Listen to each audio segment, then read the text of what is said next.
Assalamualaikum warahmatullahi wabarakatuh. Hari ini kita akan membahas uji AKM numerasi paket 1 nomor 16 sampai 30. Selamat belajar anak-anak.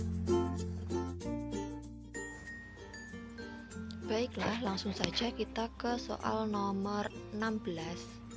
Benny ingin memasukkan kelereng miliknya ke dalam kantong-kantong plastik dengan jumlah yang sama. Banyak kantong plastik yang ia butuhkan adalah. Untuk mengerjakan soal nomor 16, tentunya kalian sudah membaca teks 7 yang berjudul kelereng ya anak-anak. Nah, dari situ bisa kita ketahui bahwa kelereng berwarna merah itu berjumlah 48. Kemudian kelereng berwarna putih berjumlah 72 dan kelereng berwarna biru itu berjumlah 120. Nah, yang ditanyakan adalah berapa banyak kantong plastik yang dibutuhkan Benny. Untuk menghitung atau mengetahui jumlah kantong plastik yang dibutuhkan Benny, maka kita bisa menghitungnya dengan menggunakan FPB atau faktor persekutuan terbesar. Faktor persekutuan terbesar adalah bilangan terbesar yang dapat membagi habis bilangan-bilangan tersebut. Langkah-langkahnya adalah yang pertama menentukan faktorisasi prima dari masing-masing bilangan. Yang kedua, pilih faktor yang sama dengan pangkat yang terkecil pada masing-masing bilangan, kemudian kalikan. Dan langkah yang bisa kita gunakan untuk mencari faktorisasi prima, salah satunya adalah dengan menggunakan pohon faktor. Kita cari dulu faktorisasi prima dari 48, 72, dan 120 dengan menggunakan pohon faktor. Nah, akan jadi seperti ini ya anak-anak. Ini angka yang ada pada lingkaran berwarna oranye ini merupakan bilangan prima. Jadi saat kita mencari faktorisasi prima suatu bilangan, itu kita bagi dengan bilangan prima yang paling kecil dulu. Nah, yang perlu kita ketahui, bilangan prima merupakan bilangan yang tepat memiliki dua faktor, yaitu 1 dan bilangan itu sendiri. Atau dengan kata lain, bilangan yang sudah tidak bisa dibagi lagi. Nah, pohon faktornya seperti ini bisa dilihat. Contohnya 48 dibagi 2 hasilnya adalah 24. Kemudian dibagi 2 lagi hasilnya adalah 12. 12 dibagi 2 hasilnya adalah 6. Dan 6 dibagi 2 adalah 3. Demikian pula dengan yang 72 dan 120.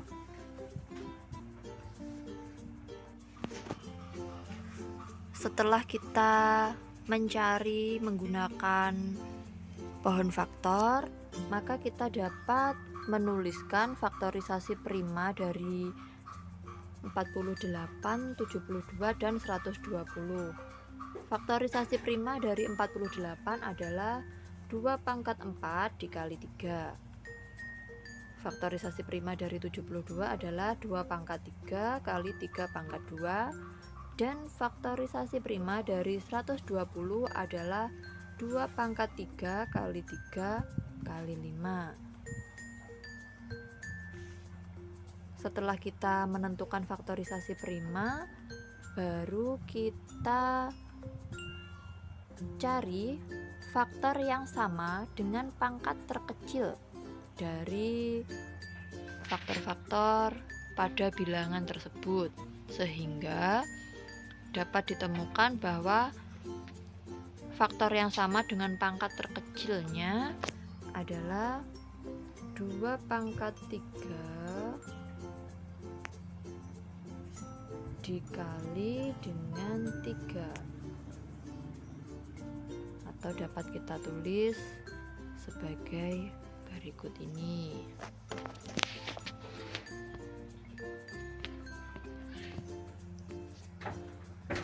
2 pangkat 3 dikali 3 sama dengan 8 kali 3, hasilnya adalah 24. Sehingga untuk nomor 16 jawabannya adalah 24 yang C.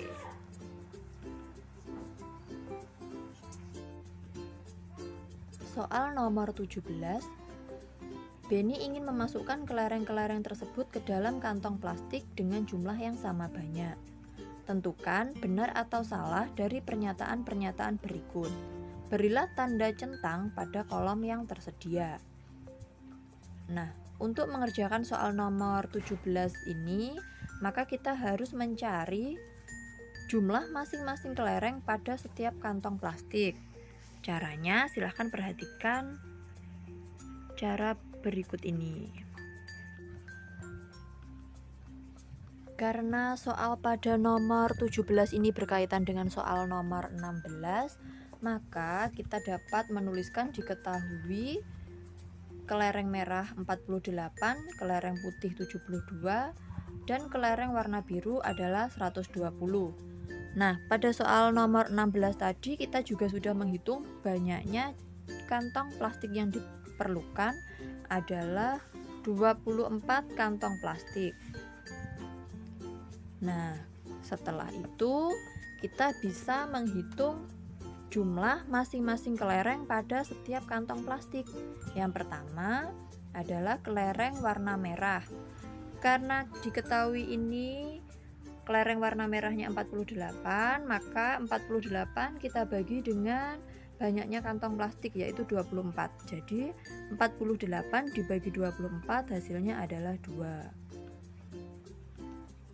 Kemudian banyak kelereng warna putih pada setiap kantong plastik, yaitu 72 dibagi dengan 24 hasilnya adalah 3. Lalu banyak kelereng warna biru pada setiap kantong plastik adalah 120 dibagi dengan 24 hasilnya adalah 5. Yang terakhir kita menghitung banyak kelereng pada setiap kantong plastik. Nah, untuk menghitung banyak kelereng pada setiap kantong plastik ini kita harus menjumlahkan banyaknya masing-masing kelereng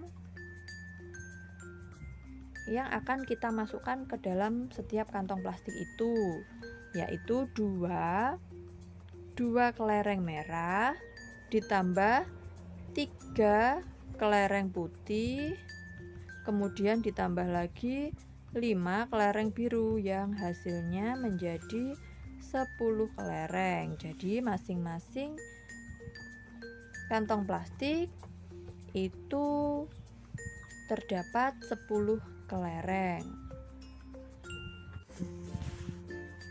Setelah kita menghitung banyaknya masing-masing kelereng pada setiap kantong plastik, maka kita baru bisa mengerjakan pernyataan pada soal nomor 17. Pernyataan yang pertama, terdapat 2 butir kelereng warna merah pada setiap kantong plastik adalah benar. Kemudian terdapat 4 butir kelereng warna putih pada setiap kantong plastik. Itu adalah salah.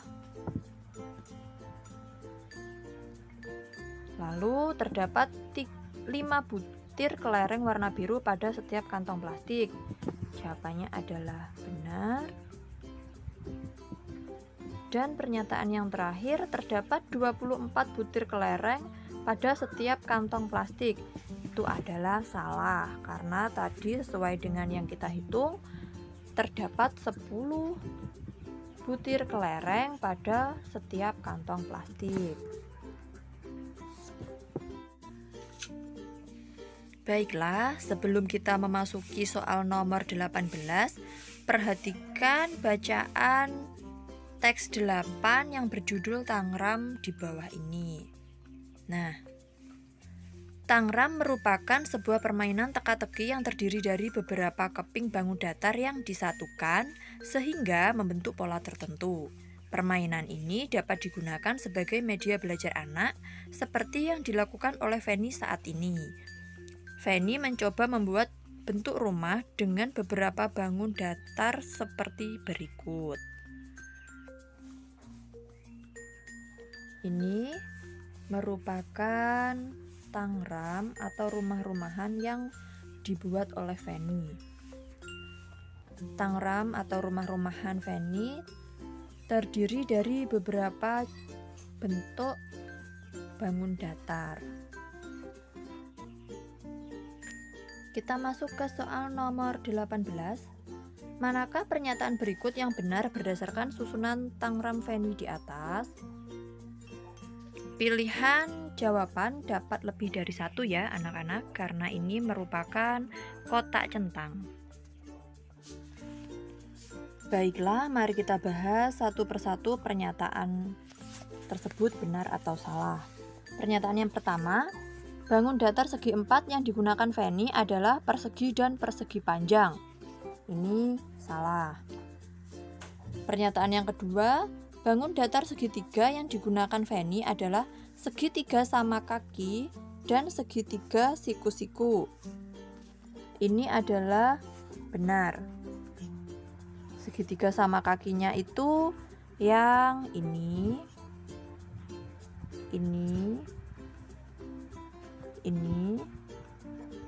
kemudian segitiga siku-sikunya yang ini.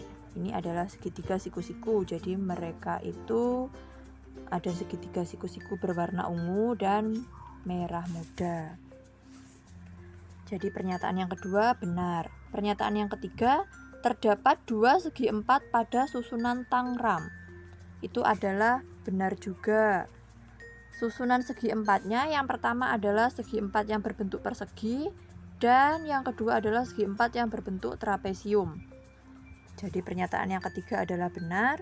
Kemudian pernyataan yang keempat, terdapat 4 segitiga pada susunan Tangram. Apakah benar? Itu adalah salah ya, karena pada susunan Tangram tersebut ada 5 segitiga. 1, 2, 3, 4, 5. Jadi segitiganya ada 5. Jadi pernyataan yang benar adalah pernyataan yang kedua dan pernyataan yang ketiga. Nah, untuk lebih jelasnya silahkan perhatikan gambar berikut ini. Di sini dijelaskan bahwa Tangram tersebut disusun oleh 2 segi 4 dan 5 segitiga. 2 segi 4-nya itu yang ini ya, yang jajar genjang dan persegi. Kemudian 5 segitiga, jadi 5 segitiganya tuh yang ini. Segitiga sama kakinya ada 3, sedangkan segitiga siku-sikunya itu ada 2. Selanjutnya soal nomor 19. Fanny menjiplak rangka Tangram tersebut pada selembar kertas berukuran 15 cm x 15 cm. Kemudian ia menggunting kertas sesuai pola Tangram. Sisa kertas yang masih dapat digunakan adalah, nah, seperti yang kita ketahui bahwa Tangram tersebut terdiri dari beberapa bentuk bangun datar. Ada persegi, trapesium, dan beberapa bentuk segitiga. Nah, untuk segitiga yang berada di bawah yang berjumlah 4 segitiga itu bisa kita sederhanakan menjadi bangun persegi panjang seperti ini. Jika kita perhatikan gambar yang ada di sebelah kiri, itu sudah ada angka-angkanya. Nah, untuk mengerjakan soal nomor 19, maka kita harus menghitung terlebih dahulu luas masing-masing bangun datar tersebut dan kemudian menjumlahkannya. Nanti setelah kita jumlah, kita kurangkan antara luas kertas dengan luas Tangram. Dan untuk menghitung luas masing-masing bangun pembentuk Tangram tersebut, kita harus mengetahui terlebih dahulu rumus luas masing-masing bangun. Nah, rumus luasnya ada di sebelah sini. Di situ dapat diperhatikan ya anak-anak. Di situ ditulis bahwa luas persegi adalah sisi kali sisi, luas persegi panjang adalah panjang kali lebar, luas jajar genjang itu adalah alas kali tinggi, dan luas segitiga adalah setengah kali alas kali tinggi. Setelah kita mengetahui rumus luas masing-masing bangun pembentuk tangram, kita bisa mengerjakan soal tersebut. Yang pertama, kita hitung dulu luas kertas yang digunakan. Luas kertas yang digunakan karena kertasnya berbentuk persegi, yaitu berukuran 15 cm kali 15 cm, maka rumus luasnya adalah sisi kali sisi, yaitu 15 cm kali 15 cm, hasilnya 225 cm persegi. Setelah itu kita hitung luas daerah yang terbentuk dari susunan tangram. Yang pertama itu kita hitung luas persegi panjangnya. Luas persegi panjangnya 12 cm dan lebarnya 5 cm, sehingga luas persegi panjang adalah 5 cm kali 12 cm sama dengan 60 cm persegi. Yang kedua, kita hitung luas jajar genjang. Alas jajar genjang itu sama dengan panjang sisi persegi, sama dengan 4 cm. Kemudian tinggi jajar genjang adalah 4 cm, sehingga luas jajar genjang adalah 4 cm kali 4 cm sama dengan 16 cm persegi. Yang ketiga, kita hitung luas persegi. Panjang sisinya 4 cm, sehingga luas persegi 4 cm kali 4 cm sama dengan 16 cm persegi. Dan yang terakhir, kita hitung luas segitiganya.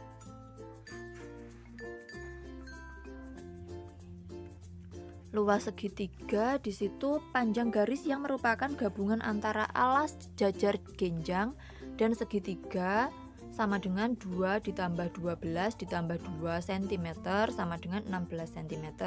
Sehingga panjang alas segitiga sama dengan 16 cm dikurangi panjang alas jajar genjang sama dengan 16 cm dikurangi 4 cm sama dengan 12 cm. Dan tinggi segitiga sama dengan 6 cm, sehingga luas segitiga sama dengan setengah kali 12 cm kali 16 cm sama dengan 36 cm. Kemudian kita hitung luas keseluruhan susunan tangram, yaitu 60 ditambah 16 ditambah 16 ditambah 36 cm kuadrat, hasilnya adalah 128 cm kuadrat. Setelah kita menghitung luas kertas dan luas keseluruhan susunan tangram, kemudian kita kurangi. Jadi untuk menghitung sisa kertas yang masih dapat digunakan, itu caranya kita kurangi luas kertas dikurangi luas susunan tangram. Jadi dapat kita tulis 225 dikurangi 128 cm kuadrat sama dengan 97 cm kuadrat. Jadi sisa kertas yang masih dapat digunakan adalah 97 cm persegi. Selanjutnya soal nomor 20. Tapi sebelumnya silahkan perhatikan teks yang berjudul pemilihan ketua kelas berikut ini. Siswa kelas 4 SD Nusantara melakukan pemilihan ketua kelas yang dipimpin oleh Pak Bagus sebagai wali kelas. Ada 5 kandidat yang dicalonkan, yaitu Andi, Benny, Yogi, Gita, dan Feni. Kandidat yang mendapatkan suara terbanyak akan menjadi ketua kelas. Kemudian hasil suara selanjutnya secara berturut-turut sebagai wakil ketua kelas, bendahara, dan sekretaris. Adapun hasil suara yang diperoleh adalah sebagai berikut. Perolehan masing-masing anak disajikan dalam bentuk diagram batang. Di sini dapat kita ketahui Andi memperoleh suara sebanyak 9, Benny 16, Yogi 4, Gita 11, dan Feni memperoleh nilai atau angka sebanyak 8. Nah, soal nomor 20 adalah jumlah siswa kelas 4 SD Nusantara yang mengikuti pemilihan ketua kelas berdasarkan diagram tersebut ada titik-titik orang. Nah, untuk mengerjakan soal ini cukup mudah ya anak-anak.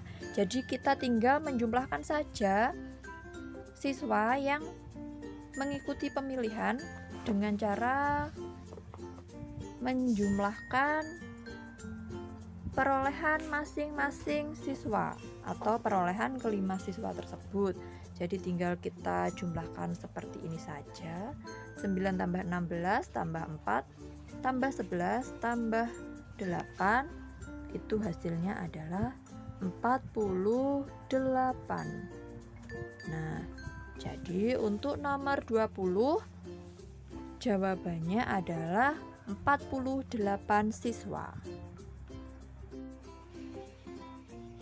Soal nomor 21, kesimpulan yang sesuai dengan diagram tersebut adalah, nah, untuk jawaban pada soal ini bisa lebih dari satu ya anak-anak, karena di sini adalah kotak centang. Dan sebelum menjawabnya, kita harus mengingat yang kita ketahui pada bacaan pada teks 9 tadi, bahwa hasil suara terbanyak menjadi ketua kelas, hasil suara terbanyak kedua menjadi wakil ketua kelas, kemudian hasil suara terbanyak ketiga menjadi bendahara, dan yang terakhir hasil suara terbanyak keempat akan menjadi sekretaris. Berdasarkan peraturan tersebut, kita bisa menentukan berdasarkan hasil perolehan pada diagram yang berbentuk diagram batang tadi.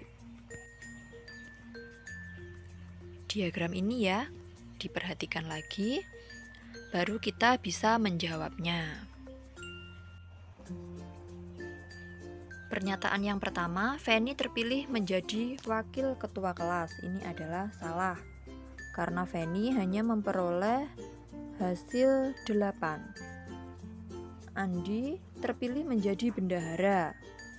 Ini adalah benar, karena Andi memperoleh suara sebanyak 9.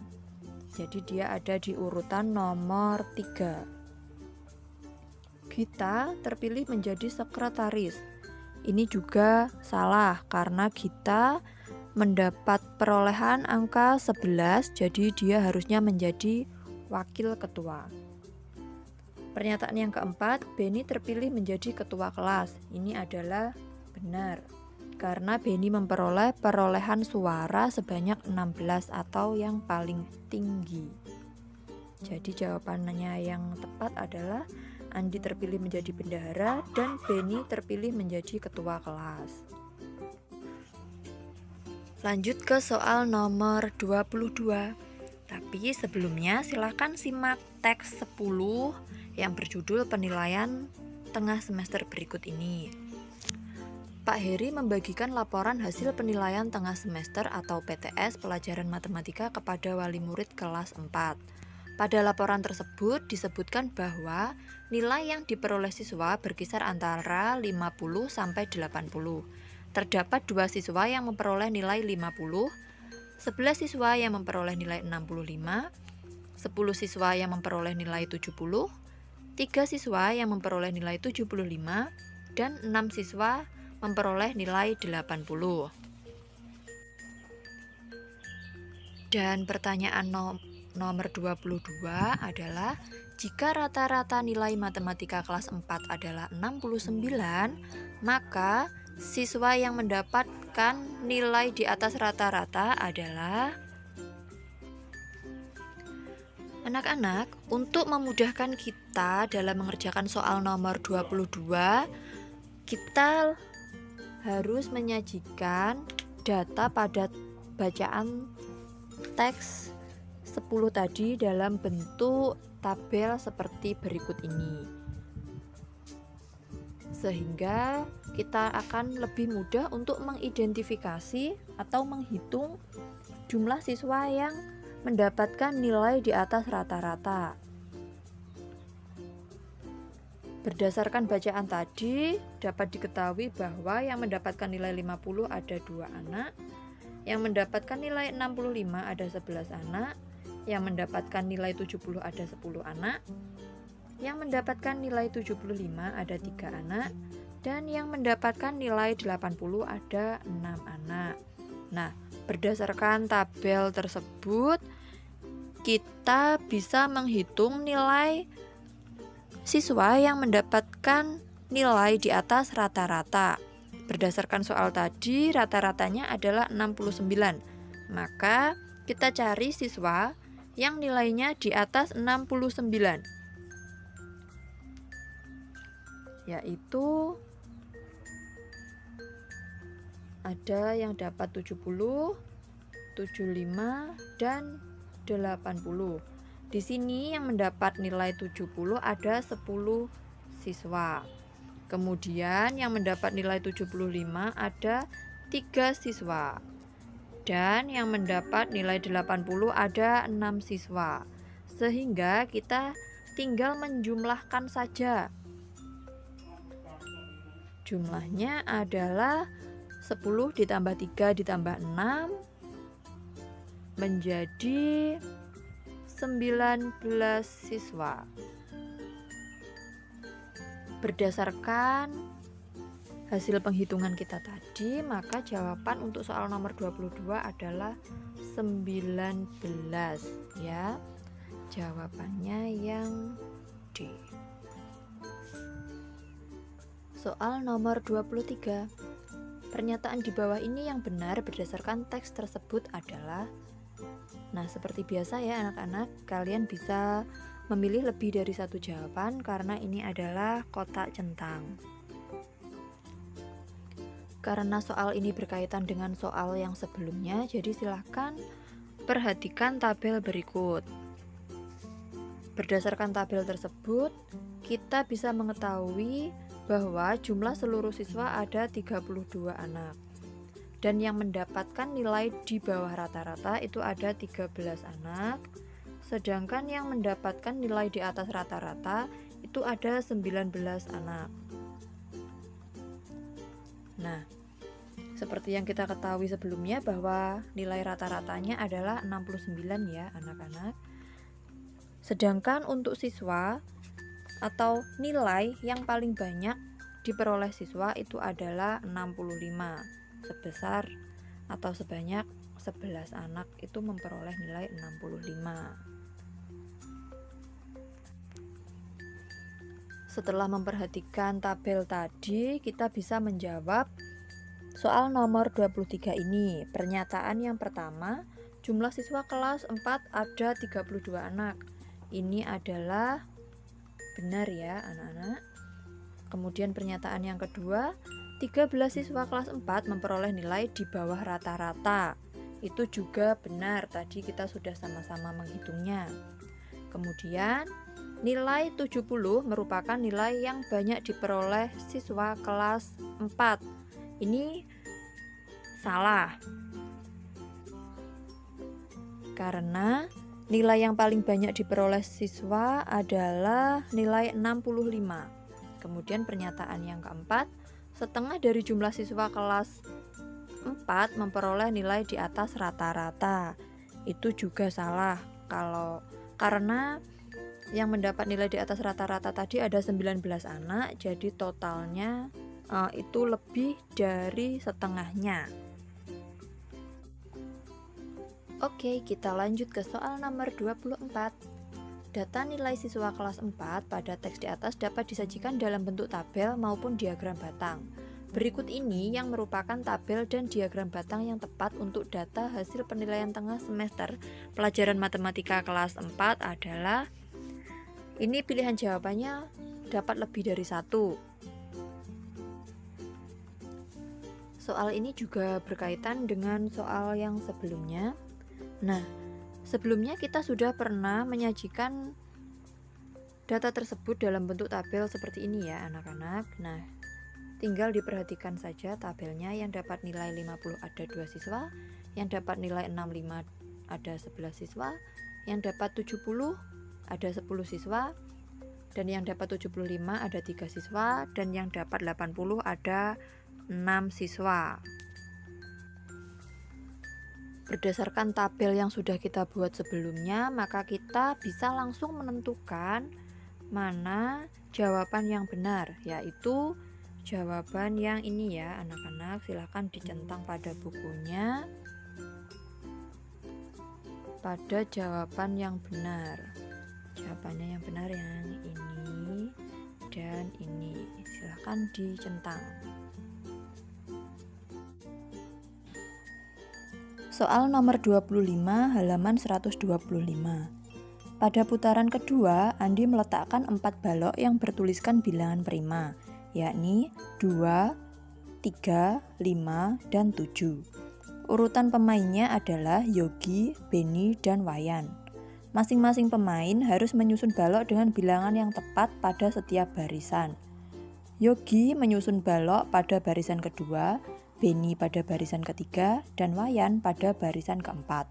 Berdasarkan ketentuan tersebut, maka pernyataan berikut yang tepat adalah, nah ini pilihan jawabannya dapat lebih dari satu ya. Nah, berdasarkan soal tersebut, yang dapat diketahui adalah susunan balok pada baris pertama adalah 2, 3, 5, dan 7. Urutan pemainnya Yogi, Beni, Wayan. Yang ketiga, Yogi menyusun balok pada barisan kedua, Beni menyusun balok pada barisan ketiga, dan Wayan menyusun balok pada barisan keempat. Yang ditanyakan adalah pernyataan yang tepat. Agar bisa mengerjakan soal ini, terlebih dahulu kita harus memahami tentang bilangan prima. Nah, apa itu bilangan prima? Bilangan prima adalah bilangan yang tepat memiliki dua faktor, yaitu 1 dan bilangan itu sendiri. Atau dengan kata lain, bilangan prima adalah bilangan yang sudah tidak bisa dibagi lagi. Misalnya 2, 3, 5, 7, 11, 13, dan seterusnya. Nah, untuk mengerjakan soal ini, maka kita harus mengetahui bilangan prima itu ada berapa saja. Nah, silakan nanti didaftar dulu ya. Kemudian silakan dimasukkan ke kotak-kotak sesuai dengan urutan pemainnya. Nah, di sini pemainnya tadi ada Yogi, Beni, dan juga Wayan. Nah, setelah kita membuat daftar angka berapa saja yang masuk dalam bilangan prima, kita bisa menyusunnya sesuai dengan aturan permainan pada soal. Di situ susunannya dimulai dari angka 2 yang merupakan bilangan prima. Jadi seperti yang sudah diketahui tadi, pada baris yang pertama di situ Andi meletakkan 4 balok yang bertuliskan bilangan prima, yaitu 2, 3, 5, dan 7. Kemudian disusul oleh Yogi pada barisan kedua, yaitu 11, 13, dan 17. Setelah itu pada barisan ketiga ada Beni yang menyusun angka 19 dan 23. Kemudian Wayan pada barisan keempat dengan angka 29. Baiklah anak-anak, setelah kita mengetahui susunan balok pada permainan putaran kedua tadi, kita baru bisa menentukan apakah pernyataan di bawah ini benar atau salah. Oke, langsung saja kita menuju ke pernyataan yang pertama. Dibutuhkan 8 balok pada permainan putaran kedua. Ini salah ya anak-anak, karena pada putaran kedua kita membutuhkan 10 balok. Pernyataan yang kedua, balok pada barisan keempat bertuliskan angka 27. Ini juga salah karena balok pada barisan keempat itu bertuliskan angka 29. Lalu pernyataan yang ketiga, susunan balok pada barisan kedua terdiri atas bilangan 17, 13, dan 11. Ini adalah benar.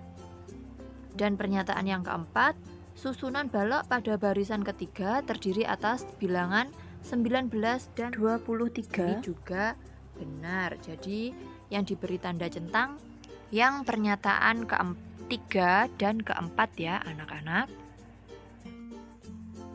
Soal nomor 26. Tentukan benar atau salah pada pernyataan-pernyataan berikut berdasarkan ketentuan permainan putaran kedua. Berilah tanda centang pada kolom yang tersedia.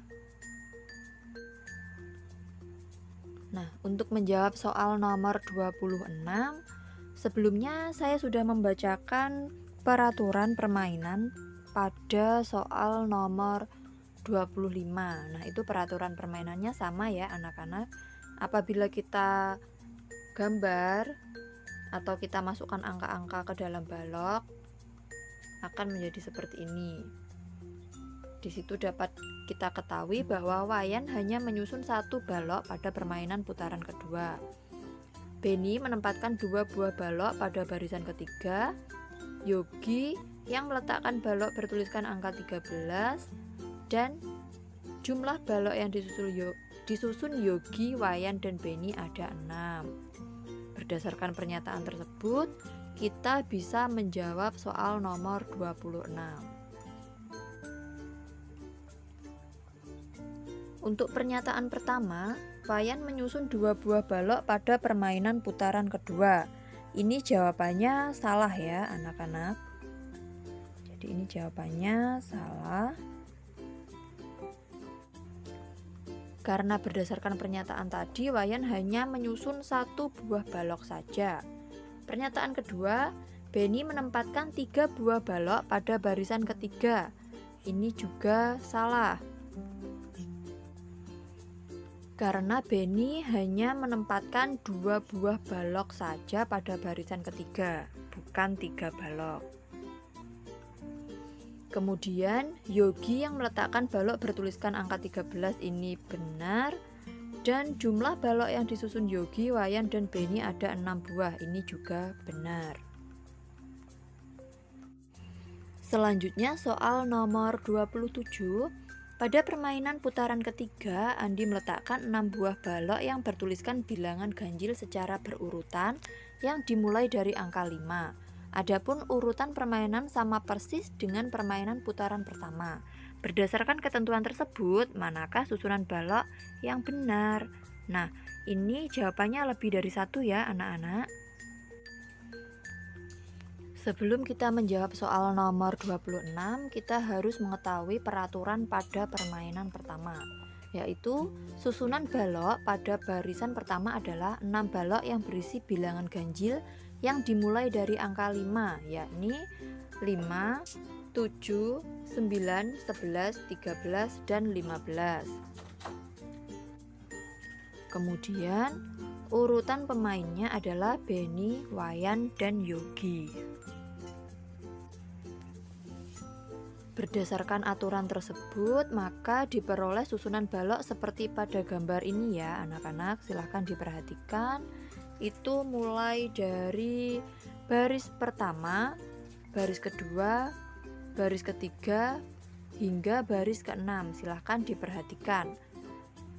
Setelah mengetahui susunan balok yang seperti ini, baru kita bisa menjawab pertanyaan nomor 27.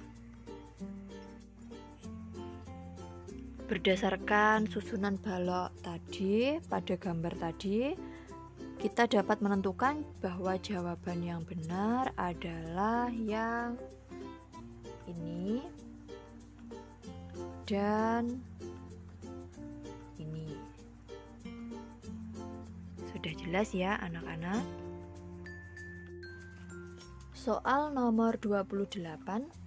Kesimpulan yang sesuai dengan permainan pada putaran ketiga adalah Untuk jawaban dari soal ini saya rasa sudah jelas ya anak-anak, yaitu jawabannya yang B.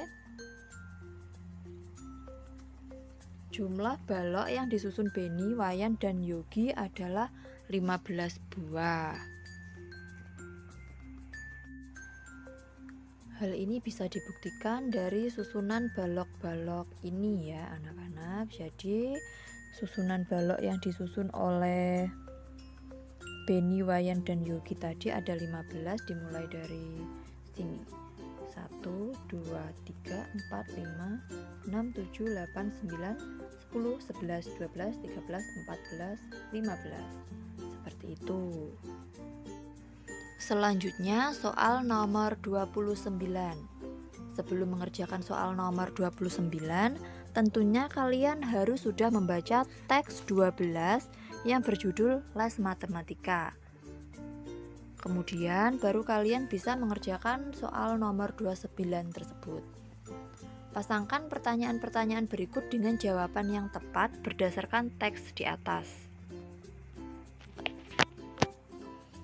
Berdasarkan teks 12, kita dapat mengetahui bahwa Gita les 3 hari sekali, Feni les 4 hari sekali. Kita mengikuti program belajar 1 jam dalam setiap pertemuan. Feni mengikuti program belajar 2 jam dalam setiap pertemuan. Kemudian biaya untuk 1 jam pertama adalah 40.000. Biaya untuk setiap jam berikutnya adalah 20.000. Dan yang terakhir adalah Gita dan Feni mulai les tanggal 1 November 2020. Setelah mengetahui hal-hal tadi, kita bisa mengerjakan soal nomor 29. Nah, apabila nanti sudah ketemu jawabannya, kita bisa memberi tanda penghubung atau garis hubung ya anak-anak. Baiklah, sekarang kita masuk pertanyaan yang pertama. Jika kita mulai mengikuti les tanggal 1 November 2020, maka berapa kali ia harus datang les pada bulan tersebut? Nah, karena tadi kan kita masuknya 3 hari sekali, jadi kita bagikan saja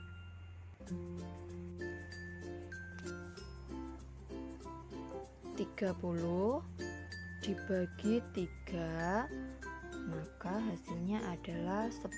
Jadi untuk pertanyaan yang pertama jawabannya adalah 10. Kita tarik garis menuju ke angka 10. Selanjutnya pertanyaan yang kedua, biaya les yang harus dibayarkan Gita di bulan November 2020 adalah, karena tadi Gita pergi les sebanyak 10 kali, maka tinggal kita kalikan saja 10 kali 40.000. 10 dikali 40.000 hasilnya adalah 400.000. Nah, sekarang kita tarik garis menuju ke angka 400.000.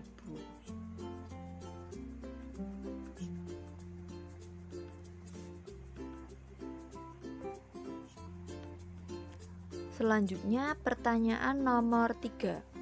Jika Feni mulai mengikuti les tanggal 1 November 2020, maka berapa kali ia harus datang les pada bulan tersebut? Karena tadi Feni les sebanyak atau 4 hari sekali, maka kita tinggal menghitung saja 30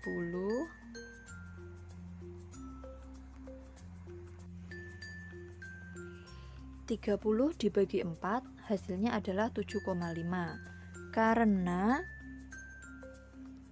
dalam jumlah kedatangan les harus ditunjukkan dengan menggunakan bilangan bulat, sehingga 7,5 harus dibulatkan ke bawah menjadi 7. Nah, sekarang kita tarik garis ke angka 7. Pertanyaan yang keempat, biaya les yang harus dibayarkan Feni di bulan November 2020 adalah, Nah, untuk menghitung biaya yang dikeluarkan dalam setiap pertemuan, di situ Feni membayar untuk 1 jam pertama itu sebesar 40.000 dan 1 jam berikutnya 20.000. Artinya untuk setiap pertemuan adalah 60.000. Sehingga biaya yang harus dikeluarkan Feni pada bulan November 2020 adalah sebagai berikut, yaitu 7 kali 60.000, hasilnya adalah 420.000.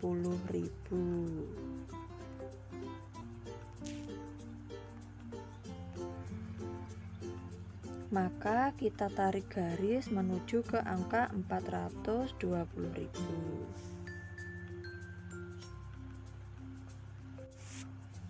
Nah, demikian hasil pembahasan untuk soal nomor 29 ya anak-anak.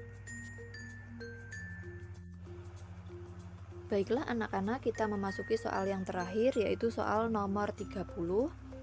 Pada tanggal 25 November 2020, Gita dan Feni mendapatkan jadwal les yang sama. Apakah sebelumnya mereka juga pernah mendapatkan jadwal les yang sama? Jelaskan jawabanmu. Untuk menjawab soal nomor 30, kita perlu menuliskan diketahuinya terlebih dahulu, yaitu yang diketahui Gita les setiap 3 hari sekali, kemudian Feni les setiap 4 hari sekali. Pada tanggal 25 November 2020, mereka mendapatkan jadwal les bersamaan. Nah, pertanyaannya, apakah sebelumnya mereka juga pernah mendapatkan jadwal les yang sama? Sehingga kita bisa menjawab sebagai berikut. Pada soal tersebut dapat diselesaikan dengan mencari nilai KPK dari 3 dan 4 seperti berikut. Yang pertama, kita harus menentukan faktorisasi prima dari 3 dan 4. 3 itu mempunyai faktor 1 dan 3, sedangkan 4 faktorisasi primanya adalah 2. Nah, kemudian setelah itu kita mencari faktor persekutuan dari 3 dan 4 adalah 1, 2, dan 3. Untuk mencari KPK, ambil semua faktor dan pilih pangkat yang terbesar. Artinya, Gita dan Feni mendapatkan jadwal les yang sama setiap 12 hari sekali. Jika kita hitung mundur sebanyak 12 hari, sebelum tanggal 25 November 2020, mereka sebelumnya sudah les bersamaan pada tanggal 13 November 2020. Nah, jadi sebelumnya mereka telah mendapatkan jadwal les bersamaan, yakni tanggal 13 November 2020.